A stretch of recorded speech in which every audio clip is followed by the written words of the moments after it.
Mexican workers and their families were expelled in large numbers during the 1930s as scapegoats due to the economic downturn. And so this is one example of the tendency for Mexican workers to be desired for their labor during times of need, but expendable during times of crisis. They're coveted for the labor that they provide, but never with the expectations that they would become permanent members of US society.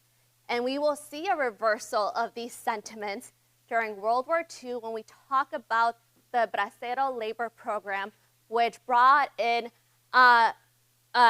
numerous Mexican men to work in the US agricultural and railroad industries during World War II and beyond. So in the 1930s, they were being expelled with their families. In the 1940s through the 60s, they're recruited to come back in and work in various industries throughout the country. And so here, this image you have, it's hard to read the text, but it says, Indiana harbors repatriation train to Mexico, June 8th, 1932.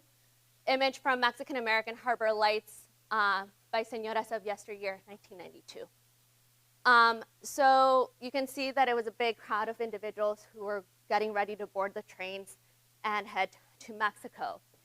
And as I mentioned in the various examples from LA to Chicago to Indiana to Minnesota, it really varied the way that these communities were targeted and how these individuals were willingly or less willingly to return or go to Mexico.